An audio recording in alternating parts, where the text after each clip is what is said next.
I'm heading out now. Just make sure you don't do anything unnecessary, Sean said to Yosef, his tone firm. Sean was leaving for a company trip today. As the front door slammed shut with a loud bang, Yosef flinched and clenched his hands tightly. This alone was enough to understand how Sean usually treated Yosef. Knowing Sean would be away for a while, we felt a momentary sense of relief. I was about to head to the living room to prepare breakfast when Yosef tugged sharply at the hem of my clothes. I had never experienced this before, so I turned to him, a bit surprised, and our eyes met. Mom, actually, Yosef said hesitantly, extending his hand towards me. In his hand was a smartphone, which I don't recall buying for him, displaying something shocking on the screen. I quickly snatched the phone from Yosef's hand and stared intently at the photo displayed. Where did you get this? Yosef just pursed his lips and remained silent. Encouraging him that it's all right to speak, he began to reveal something unbelievable. My name is Tessa Stevens, a 32-year-old employee. I married Sean 3 months ago. I influenced mainly by his persistent approach. Our meeting goes back a year ago. Sean had come to my office in New York to do business, and I happened to be the one who dealt with him. Our office doesn't have a receptionist, so whoever is free at the moment handles visitors. This wouldn't be the case in other departments, but in administration, where I work, we tend to do a bit of everything. Sean needed to see someone from the sales department, but they were all busy that day. So, while handling his queries, I continued with my work. However, Sean kept talking to me, undeterred. Sitting on the sofa in the waiting area, sipping tea meant for visitors, he kept initiating conversation with me, visible from his seat. As this continued, we gradually grew closer. Every time Sean came for business, he would chat with me and leave with a smile. One day, he asked me out for dinner with a serious look, and I couldn't refuse. That was 6 months ago, and since then, we've been going out for meals frequently, getting to know each other better. It was during these dinners that he told me about Yosef. Sean's ex-wife had passed away, and he was worried about Yosef being alone. Hearing this, I wanted to help in any way I could, and I was the one who proposed marriage. After getting to know Yosef and bonding with him, we finally got married 3 months ago. After we got married, I noticed a change in Yosef's behavior. He began apologizing to me daily, but whenever I asked why, he would just clam up. What surprised me more was the drastic change in Sean's demeanor after our marriage. Before, he was undeniably a gentleman, kind and cheerful. But post-marriage, he became rough and brash. He was clumsy, loud in his actions, and spoke harshly. If he wanted something from me, he would call me over abruptly and speak in a commanding tone. Hey, isn't the meal ready yet? I'm tired from work, you know. Despite me being tired from work as well, he never showed any inclination to help. He treated me like a servant and was harsh with Yosef too. Hey, don't mess up the house. You know those little parts hurt when stepped on. He would kick away the blocks Yosef was playing with, destroying his creations. And then yell at him for showing a downtrodden attitude. Naturally, when I tried to discuss Yosef's habit of apologizing, Sean would dismiss it. Hey, about Yosef's habit of apologizing. Geez, I'm exhausted from work. Don't bother me with such trivial stuff, he would say, shutting down the conversation. This kind of exchange happened several times, each time ending with him being annoyed and yelling at me. Finally, I lost my patience. Don't you care about your own child? I confronted him. Sean just shrugged his shoulders wearily and said in a patronizing tone, He's not your biological child, so don't worry about it. His response was off the mark, considering I married him knowing about Yosef. As I was about to retort, my eyes drifted towards the living room door. To my surprise, Yosef was silently watching us through the gap. Realizing this, I swallowed my words, and Yosef quickly left the room. Sean, oblivious to this, thought he had won the argument and smirked before heading to his room. I barely slept that night, but morning still came. I sluggishly got out of bed and started preparing breakfast. I wasn't doing it for Sean.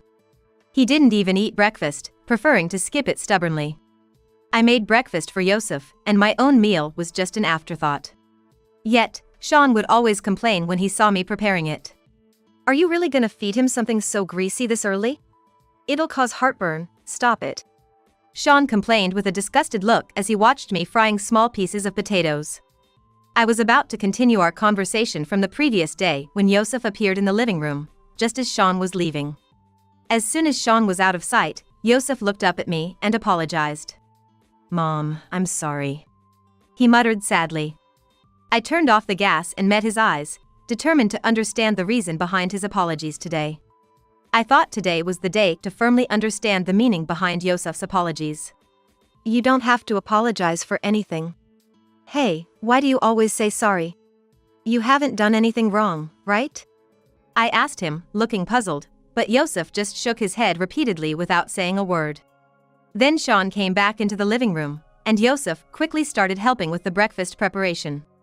No matter how many times I asked, Yosef never explained why he apologized. Initially, Yosef didn't start out apologizing to me like this, it developed over time. Yosef's habit of apologizing to me started about a month after I married Sean. He often apologized when Sean wasn't looking, and at first, I tried earnestly to get more details from him. But every time, Yosef would dodge the question or act as if nothing had happened. Moreover, it seemed like he had been scolded by Sean a few times over this, and now he only apologized when Sean wasn't around. I was troubled by Yosef's reluctance to explain the reason, despite my repeated attempts to ask. Once again, it didn't go well, and I sighed quietly while preparing breakfast, following Yosef's lead. Sean had already finished getting ready for work and seemed uninterested in us. Considering what had happened the day before, I doubted Yosef would talk even after Sean left for work. I sighed heavily, feeling disheartened as I watched Sean leave for work, and then Yosef and I ate breakfast. After dropping Yosef off at daycare, I was left to ponder over his apologies on my way to work. As I walked to the office, lost in thought, I reached to take out my employee ID. I noticed something unfamiliar in my bag. What's this? I found a crumpled piece of paper, apprehensively unfolded it, and saw it was written in a child's handwriting. I immediately recognized it as Yosef's. I'll definitely talk next time. Reading those earnestly written words, I felt a twinge of anxiety. Yosef, who had never talked before, was now determined to speak up. I was relieved, yet couldn't shake off a feeling of unease as I headed to work. Then it struck me. Oh, Sean will be away on a company trip soon. On second thought, it was a natural course of events. Sean was scheduled to go on a business trip soon, leaving the house empty, so there would be no interruptions. This meant Yosef could talk to me about everything without the fear of being scolded by Sean. Realizing this, things made more sense, and I focused on my work with a newfound clarity. As the day Sean was leaving the house approached, I felt a bit of relief. Watching him pack his bags cheerfully the day before, I noticed he was in a good mood. Usually, he would nitpick over the smallest things, but not this time. This alone made a big difference in my mood, but Yosef seemed different. He looked like he had made up his mind about something and was very quiet. On that day, Sean was set to leave earlier than usual. A little while after we woke up, Yosef got up hesitantly. I'm heading out now. Just make sure you don't do anything unnecessary, Sean said to Yosef as he left for his company trip. The sound of the front door slamming shut made Yosef flinch and he clenched his hands tightly. Just from this, it was clear how Sean usually treated Yosef. When I said good morning and took a closer look at Yosef, I saw he was on the verge of tears. What's wrong? Oh, did Daddy scare you just now? It probably wasn't just about being yelled at as Sean was leaving. Sean has a habit of complaining right away when he encounters something. So, even on a day like this, I thought he must have complained when he ran into Yosef. Knowing that Sean would be away for a while, we felt a brief sense of relief. As I was about to prepare breakfast in the living room, Yosef tugged at the hem of my clothes. I was a bit surprised, as he had never done that before, but I met his gaze. However, Yosef contradicted my words and apologized while on the verge of tears. I'm sorry, Mom. I'm sorry. As Yosef cried and tears fell, I hugged him and waited for him to calm down. Although it sounds bad, I thought this was a good opportunity to ask in detail. You always apologize, but what happened? You put a letter in my bag the other day, right? Are you going to talk about it today? I asked gently with a smile. Yosef nodded repeatedly, almost sobbing, and said, I have something I've been keeping from Mom. I've wanted to tell you for a long time, but I was scared of getting scolded by Dad. I couldn't say it, but I had to. Yosef tried to hold back his tears as he spoke. But he was overwhelmed and couldn't get his words out right. He cried again, and I gently stroked his head, waiting patiently. Rushing Yosef wouldn't help, and it would only make him more anxious. Now that Sean was gone, I could focus on Yosef without any distractions. I even thought about taking the day off from work and skipping daycare. I'll definitely talk next time. I wondered what Yosef had been feeling when he put those words in my bag, and I knew confirming this was my priority. As I pondered this, Yosef seemed to calm down a bit. He was still hiccuping a little, but he had reached a state where he could talk. When he finally spoke and showed me something, I was stunned. "Mom, actually, Yosef said timidly, extending his hand towards me. In his hand was a smartphone I didn't remember buying for him, and on the screen was something unbelievable. I quickly snatched the smartphone from Yosef's hand and stared intently at the photo on the screen. What's this? I asked. Yosef clamped his lips shut and remained silent. Encouraging him that it's all right to speak, he began to reveal something astonishing. This is a picture of my previous mom. At his words, my eyes widened. Sean had told me before we married that his ex-wife had passed away. If that wasn't true, it meant Sean had been lying to me all this time. I trembled as I looked back and forth between the photo on the smartphone and Yosef, trying to make sense of the situation. Then, one particularly troubling thought came to mind, and I asked Yosef. Where did this photo come from? And why do you have this phone? I intended to ask as calmly as possible, but the overwhelming situation made me anxious. Perhaps my tone came across as slightly accusatory. Yosef, excited again, struggled to explain. Well, it's from before. And Dad gave it to me, for playing games, you know. I felt bad for sounding harsh, but Yosef was getting worked up and wasn't making much sense. To calm both of us down, I decided we should move to the living room and sit on the sofa. After a while, when both of us had calmed down, I decided to ask more about it. First, I made sure to call the office and the daycare to face this situation head-on without any distractions. This way, not only was Sean gone, but I also had no time constraints to focus on Yosef. So, I started by asking about the smartphone Yosef had. Let me ask again, where did this smartphone come from? You said earlier that Dad gave it to you, right? Yes, Dad gave it to me. It's his old phone, he gave it to me to play games on. I see, so it was Sean's old phone given to Yosef as a gaming device. That explains why Yosef had a smartphone I never bought for him. Satisfied with this explanation, I proceeded to ask about the photo I had seen earlier. So, what about the picture you showed me earlier? What did you mean by previous mom? It was in the phone, in a folder with other pictures. It's a picture of my previous mom, not you, Mom. I couldn't quite grasp it at first, so I turned on the smartphone I had snatched from Yosef. Instead of the photo, the screen showed a folder with stored photos. Ah, so the photos were in a digital album in the phone. Understanding this, I started browsing through the folder to see if there were any similar photos. Then I found it. A video dated last month, the day Sean said he was late due to a long meeting. I impulsively played the video to see what it showed. It depicted a man and a woman in an intimate act, and the man's voice was unmistakably Sean's. The only saving grace was that the phone's volume was low, so the sound was barely audible. I turned to look at Yosef. He was biting his lip, trying to hold back tears. I threw the phone aside and hugged Yosef, soothing his back gently. That's all I could do. Yosef had probably seen this video. I knew a child's curiosity was unstoppable. I didn't like it. The voice on the TV wasn't Mom's voice. Yosef started crying again, and all I could do was hold him and nod in understanding. Of course, a 5-year-old like Yosef wouldn't understand what the act in the video meant.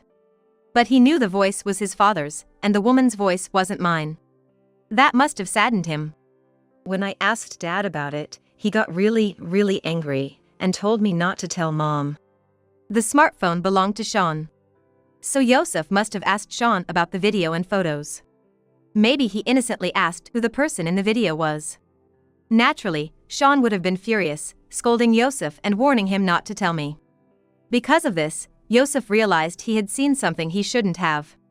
Apologizing is what you do when you've done something wrong. But he couldn't tell me the reason. After all, Sean had been harsh with him, and despite being married to me, he was still involved with his ex-wife. It seems that Yosef was troubled by the idea of telling me about such things. Understanding all this, I held Yosef even tighter in my arms. Perhaps I was trying to keep the anger boiling inside me from showing on the surface. The fact that Sean had lied to me, involved Yosef in this mess, and was unfaithful with his ex-wife while married to me. These thoughts were boiling in my stomach, and my mind gradually grew colder. Careful not to scare Yosef, I made a request. Hey, Yosef. It's okay to be angry with me later, but could you come with me now? Hearing my words, Yosef nodded repeatedly in agreement. It's okay, I'm fine. I want to be with Mom because Dad is scary. I want to stay with Mom. Yosef pleaded earnestly. I smiled reassuringly at him and encouraged him to go wash his face. Watching Yosef obediently follow my instructions, I began to ponder my plan for revenge against my husband. It would have been different if it was just about me. But the fact that he could hurt his own son, Yosef, and remain unbothered was unthinkable. Yosef might not be my biological son, but I love him as if he were.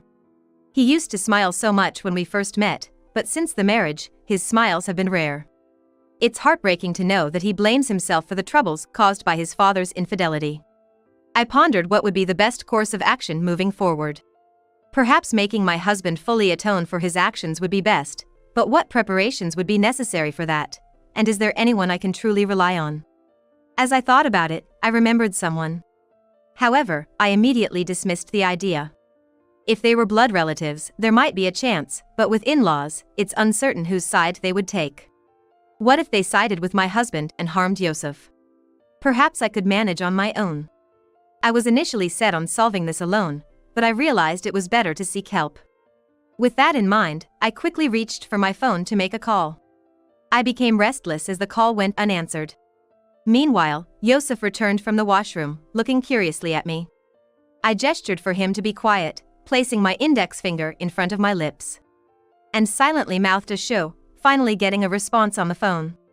A few days later, when my husband returned from his business trip, I immediately went out to meet him and told him we needed to talk. Hey, can't you see? I'm exhausted from a long trip. It's about Yosef, right? Let's talk another time. With these words, my husband tried to evade the conversation, but I was determined not to let him off the hook. I didn't know where he had been all this time. But I knew with whom he had been. Since Sean returned late, Yosef was not present at that moment. So, I could confront Sean without any reservations. That's not going to work. It's not just about Yosef, there's more. Don't think you can escape this. I said firmly, a tone I had never used with Sean before. His brow furrowed as he turned to face me. What's with that tone? It's really irritating. I'll say it again, I'm tired. Let's talk later. He spoke in a deep voice, trying to intimidate me and make me back down. But I wasn't going to be swayed by such tactics now. You think you can put this off? Unfortunately for you, I've heard everything from Yosef on the morning you left. Sean's face contorted at my words. That makes sense. From what I heard, Sean had angrily shouted at Yosef, telling him not to say anything to me. He probably never expected Yosef to end up telling me. But it wasn't something to be blamed for. Yosef, understanding the situation, had been apologizing to me every day. Those apologies were probably not just meant for me. What's that? I didn't hear about it. Where did he go? Is he in the bedroom? Has he gone to bed? Sean looked around for Yosef. However, Yosef wasn't in the house. Given the situation I was dealing with, I had anticipated this might happen. I had already sent Yosef to my parents' house for safety. You can search all you want, he's not here. Knowing you would look for him, I've sent him to my parents' house. Hearing this, Sean stopped in his tracks and turned to face me. He approached me slowly, grabbed my shoulders, and shook me. You saw it, didn't you? You saw it. If you heard that story, it means you saw it. As my husband violently shook me, I endured it, feeling terrified. Compared to the fear Yosef had been living with, this was nothing. Isn't this a violation of privacy, even between spouses? Did you tell him to show it to you? Right, I told him never to tell you, not to show it. I was filled with fear as Sean, still shaking me, inched closer despite my efforts to break free. Thinking of how Yosef must have felt made me want to apologize on his behalf. Your privacy is less important than the emotional wounds you've inflicted on Yosef. That's far more serious. What's with all this about Yosef? Treat me with respect. Show me some consideration. Sean yelled, stomping his feet like a child, which made me wonder who between him and Yosef was the actual child. His words, revealing his true feelings, were so immature that I was dumbfounded. If you want respect, then act in a way that earns it. Lying about your ex-wife being dead, deceiving me, and cheating. And then telling your own child to keep quiet about your affair trip. What do you think of us? So, you really know everything, huh? I thought maybe you didn't understand since Yosef talked about it. If you're going to say so much, then it's divorce. There's no choice but to divorce. My husband began, to which I coldly agreed. That's exactly what I want. But you do realize, you're going to pay a substantial amount in alimony for hurting Yosef. I stated firmly, presenting him with the half-completed divorce papers. Sean's face turned pale at the sight. Apparently, he thought he could escape while I or he was getting the divorce papers. But I wasn't going to let that happen. I pressured him to finish writing his part. Overwhelmed by my determination, my husband reluctantly agreed to write, but he insisted, as if he wouldn't budge on this one thing. I'm taking custody of Yosef. That's final. Don't be ridiculous, I'm never giving you custody. I retorted, as he began to argue that Yosef was his child and he should have custody. But I firmly refused to agree and snatched the completed divorce papers before rushing out of the house. Sean followed, but I quickly left through the front door, heading straight to my parents' house. My parents' house is located very close to our house. My parents were still alive and well, and when I brought Yosef back to them and told them everything, my father was furious. When I returned with the divorce papers, Yosef was already asleep, and my mother looked anxious. Then there was my father, who was extremely angry. I showed him the divorce papers, and we discussed the future plans until dawn. As the sky began to lighten, we had a plan in place and decided to catch some sleep. Yosef was sleeping in my old room at my parents' house. Watching him sleep, I reaffirmed my resolve. As soon as public institutions opened, I, along with my family, went to various places. First, we went to the office to submit the divorce papers, then looked for a lawyer. With my parents' help, we found a good lawyer and submitted evidence and testimony with Yosef. After everything was reviewed, it was decided to confront Sean in person. When Sean arrived at the lawyer's office, he looked around for Yosef. "Don't bother looking. He's not here." Sean's face soured at my words as he reluctantly faced the lawyer. The lawyer informed him that his chances of getting custody were slim. Sean started to lose his temper at the office. Why is it difficult? He's my son. Think about what you've done before saying that. Don't you even feel like apologizing? I countered. Sean began to get really angry, and he was taken to another room. As I continued talking with the lawyer, Sean started causing a commotion in the other room, leading us to call the police. While waiting for the police, Sean kept making noise. I started to feel embarrassed, wondering how I ended up with such a person. Ignoring the attempts of other lawyers and paralegals to stop him, Sean burst into the room where I was. Just as he was about to get violent, the police arrived. At that moment, Sean was almost detained for assault. However, he struggled and ended up hitting a police office, adding obstruction of justice to his charges, and was finally taken to the police station. After the storm-like presence of Sean was gone, the law office informed me they had no intention of representing him. That was to be expected. I felt apologetic and helped clean up the disrupted office. While doing so, my parents and Yosef, who had been sheltered in another room, came out. Yosef's eyes were red as if he had been crying. Despite my intentions, he had been frightened again.